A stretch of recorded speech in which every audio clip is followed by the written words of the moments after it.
Гледате вестите на Сител. Во студиото со вас Маријан Николовски. Попладнели вести во 16 денеска гледаме. Обвинителството бара Арсоска да соработува, заканите да ги пријави во МВР, а доказите да ги достави до обвинителите. Дневна партиска доза обвинувања. ВМРО ДПМН тврди 16 модуларни се изградени без минимални технички услови. СДСМ прашува дали полицијата ја затворила вратата на дискотеката Пулс. Протести во Скопје, верници бараат синодот да го назначи Партени за митрополит. Архиепископот на литургија во Стоби не ги коментира протестите. 15.000 матуранти полагаат државна матура. Кина се повеќе ја користи инфраструктурата како алатка за меко влијание, особено на Балканот. Овие вести детали за полагањето на државната матура. Добар ден, останете овде, почнува веднаш.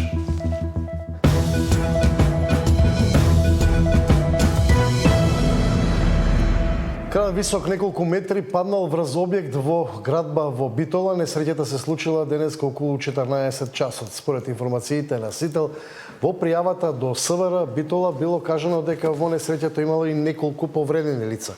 Меѓутоа, кога полициските службеници излегле на терен, не биле затекнати ниту повредени, ниту пак градежни работници. Кранот го оштетил и објектот во градба. На просторот во старата битолска касарна, каде паднал кранот, се гради комплекс згради и трговски центар. Арсоска да ги посочи конкретните парцели или згради за обвинителството да може да постапи.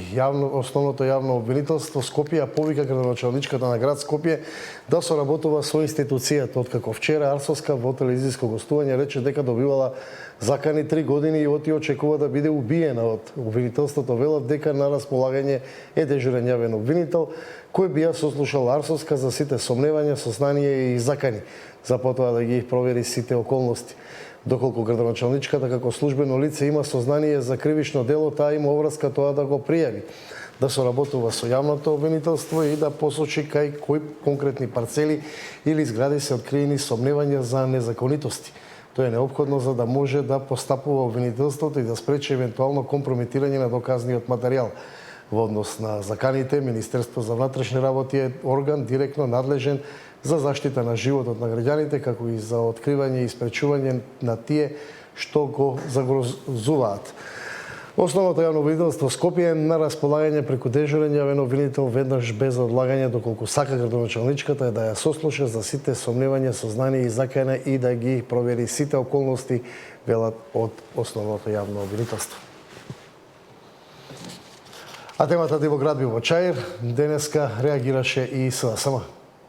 Кога се диво градбите во прашање, не постои закон, не постои полиција, не постои обвинител кој може да ги фати и да го санкционира за криминалот.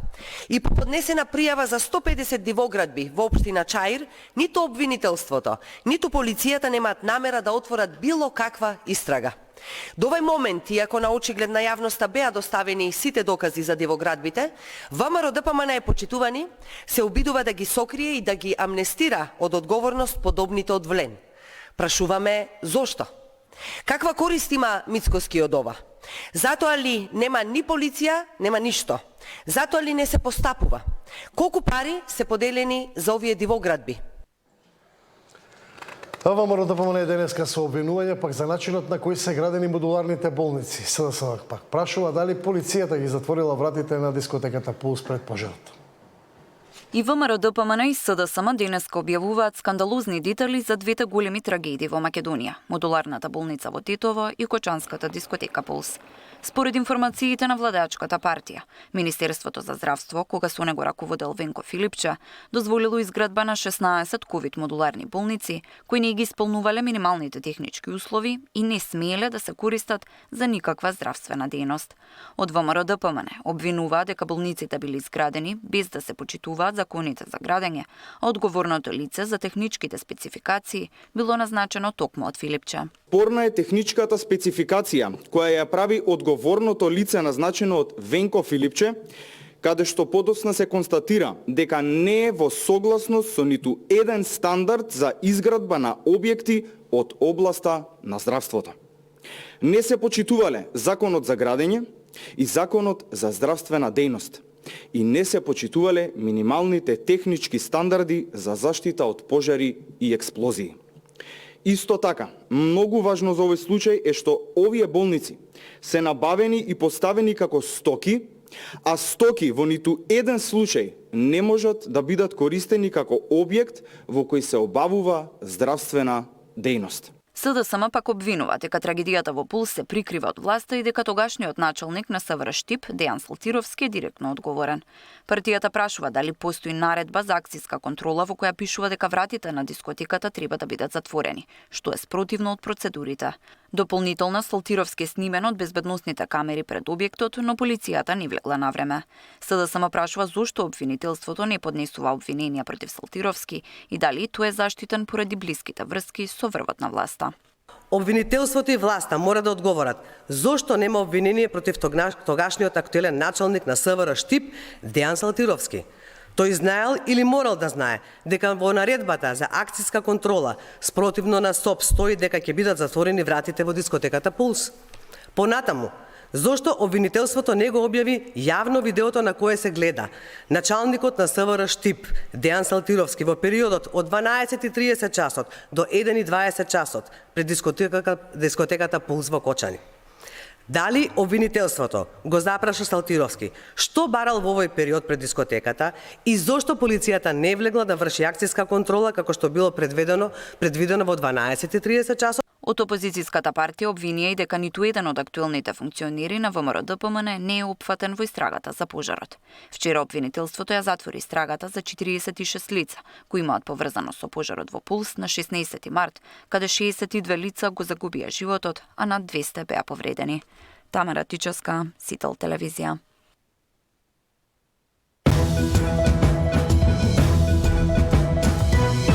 Независните листи и предизвикот за учество на изборите, што по одлуката на Уставниот суд, Македонија како една изборна единица, какви ефекти имаат граѓаните од независни листи за искуствата и за реалноста. Во тема на денот, Јана Белчева Андреевска.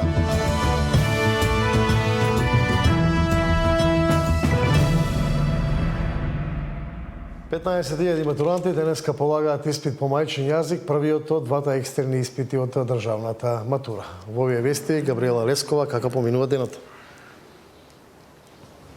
Добар ден, Маријан. Токму така денеска почнува полагањето на државната матура. Нешто над 15.000 матуранти денеска седнаа на жешките столчиња кои во своите училници, кои во амфитеатрите на факултетите го полага првиот испит, а тоа е мајчин јазик. Како што напоменав, денот помина мирно, досега се уште нема никакви податоци дека имало евентуални препишувања на првото полагање од првиот предмет на државната матура. Денеска во текот на денот Министерката за образование и наука како и директорката на испитниот центар посетија дел од местата каде што полага матурантите, порачаа да не се препишува, а правилата се исти како од лани.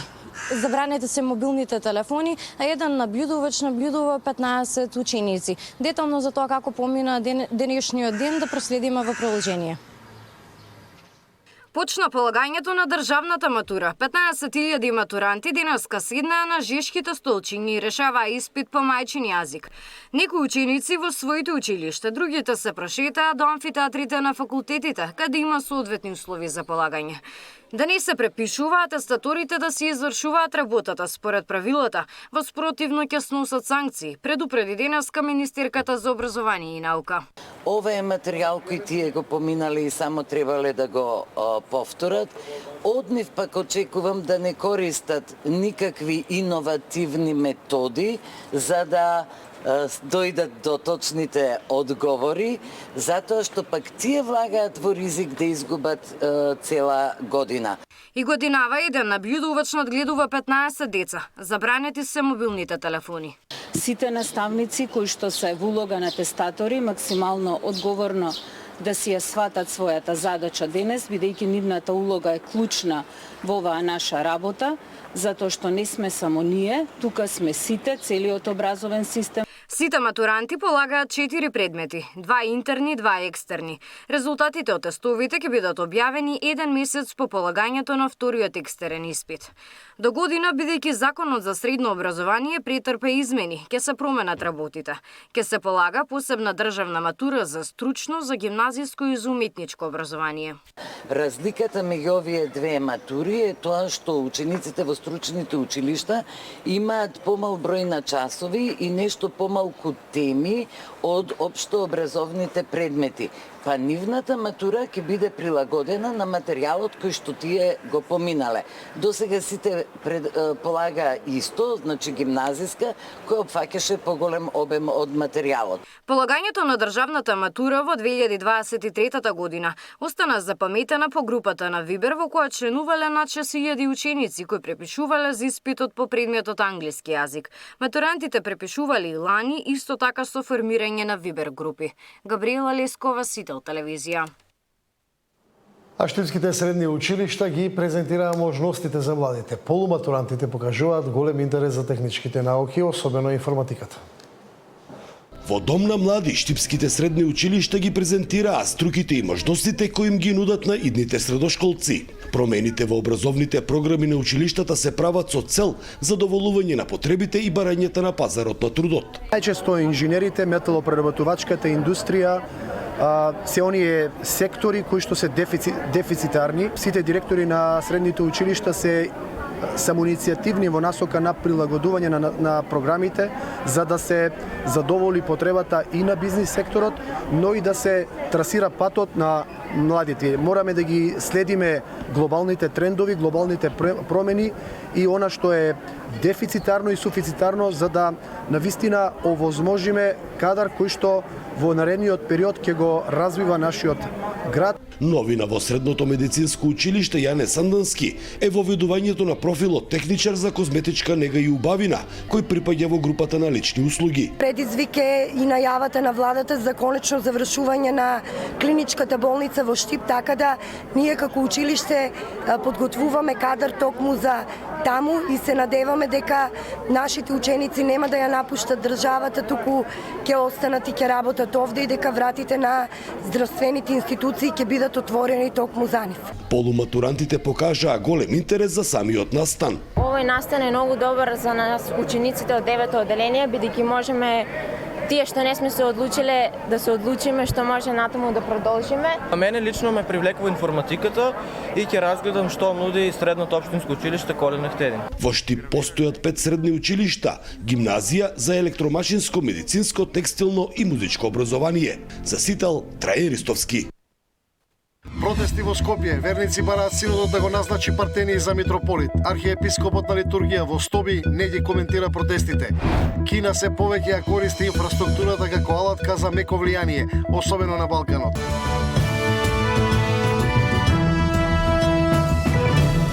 Во Скопје денеска протести на верници од МПЦ поради начинот на избор на митрополит во Охрид. Верниците бараат синодот да го слушне гласот на народот. Партени за митрополит, народот си има право на свој духовен водич. Дедо Стефан покажи мудрост, беа дел од транспарентите на верниците кои маршираа во Скопје против кандидатот за нов митрополит на Деварско-Кичевската епархија. Од плоштадот Македонија испратија пораки до поглаварот на МПЦ-ОА, дека тие го имаат својот духовен пастир. Само бараме да биде слушнат гласот на логиката, ништо повеќе. Бараме на тој предлог избор да има и втор кандидат, односно зборуваме за отец Партени.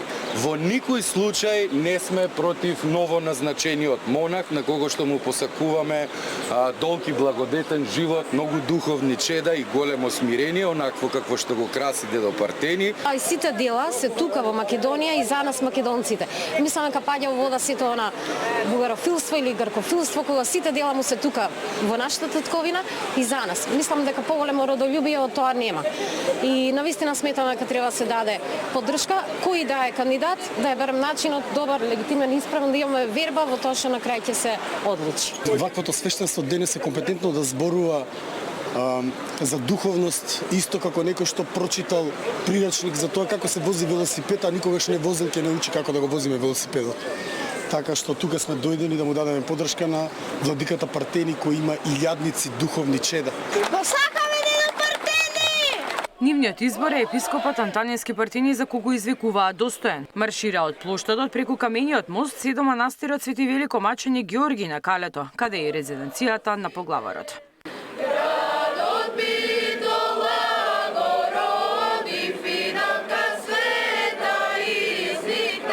Транспарентите ги прикачија над зидот на манастирот. Вчера ваков собир се одржа и во Охрид. Инаку пред неколку дена архиепископот Охридски и Македонски официјално го предложи монахот Ѓорги за нов митрополит, а предлогот беше испратен до синодот. Седницата за избор ќе се одржи на 12 јуни.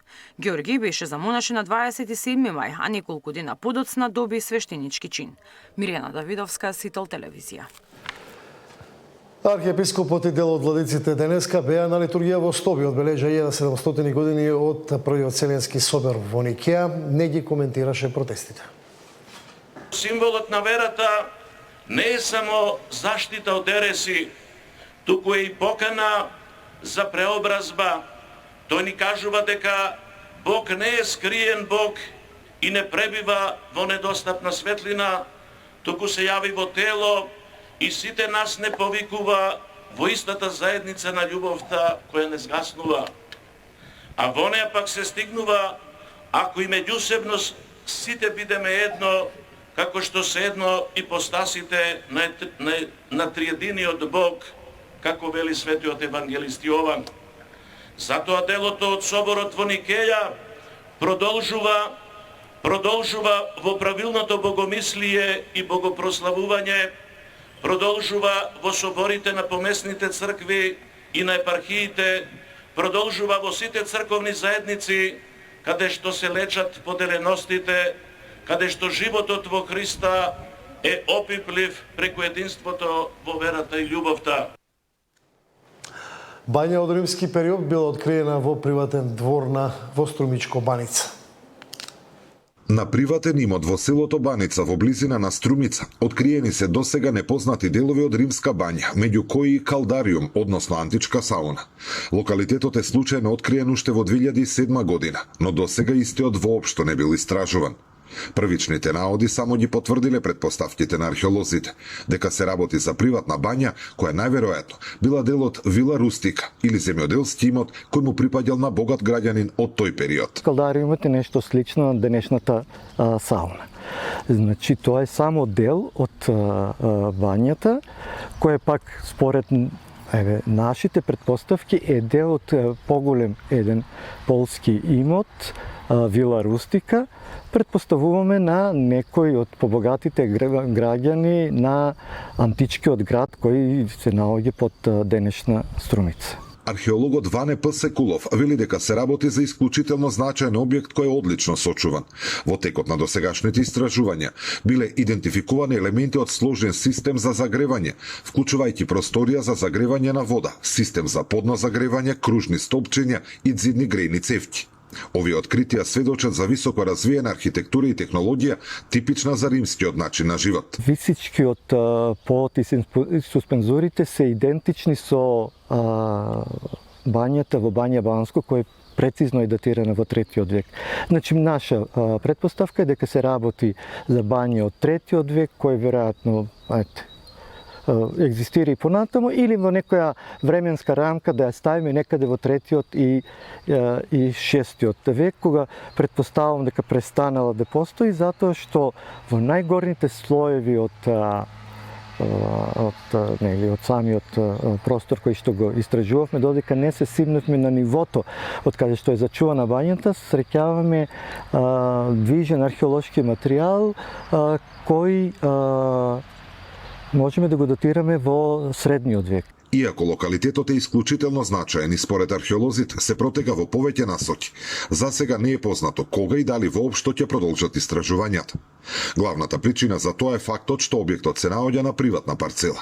Се додека Министерството не ја откупи таа парцела, остануваат административни и технички пречки што го невозможуваат понатамошното истражување. За продолжување на работите, неопходно е парцелата да биде откупена. Зоран Ѓорѓиев за Сител телевизија.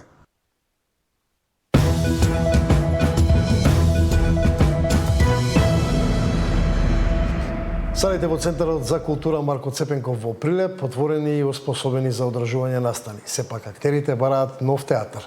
Дарко Штарговски. Откако пред 2 месеци инспекторатот при дирекцијата за заштита и спасување ги затвори големата сала и киносалата во Центарот за култура Марко Цепенков во Прилеп поради небезбедност за публиката при појава на пожари.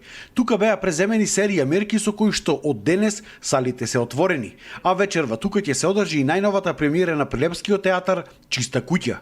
Се санираше хидранската мрежа, се демонтираше стариот радиоактивен громобран и се постави нов. Се набави нов агрегат за челичната завеса која што ја дели сцената од салата во случај на пожар. Се отворија нови врати во киното и се реновираше системот за дојава на пожари. Но за жал, старата театарска зграда која што исто така тогаш беше затворена, најверојатно така ќе остане и во иднина. Иако нели театарот останува затворен, се надевам дека тој предизвик ќе ни представува мотивација за конечно да го решиме прашањето околу иднината на театарот, затоа што овој град заслужува нов современ театар кој е достоен за културното наследство и талентот кој што го поседува. Актерите се сретни што конечно некаде ќе може да играат, но од друга страна велат дека ако и во иднина се играат представи во салата во Цепенков, треба нејзино приспособување, бидејќи таа не одговара за театарска намена. Но сепак порачаа дека Прилеп заслужува и треба да добие нов театар, нешто што се ветува со години, а не се исполнува. Иако театарот ги затвори вратите за публика, театарот не престана во ниту еден момент да работи. Докажавме дека уметноста нема зидови и дека тамо каде што има приказна, има и публика, има и театар. И Народниот театар ќе продолжи да работи, извинете за тоа што сум емотивен, бидејќи овој чин на затворање ме не лично како актера и сите нас премногу не повреди. После објавата на премиерата на Чиста куќа на социјалните мрежи, нашата представа се продаде за 20 минути. Значи, за 20 минути беа резервирани скоро сите карти. Тоа е знак дека Прилеп треба да има театар, дека театарот треба да живее и дека Прилеп има публика која што треба да се храни и да се негува. Од 6 до 13 јуни тука ќе се одржи 59-тото издание на театарскиот фестивал Војдан Чернодрински. За Сител, Дарко Штарговски.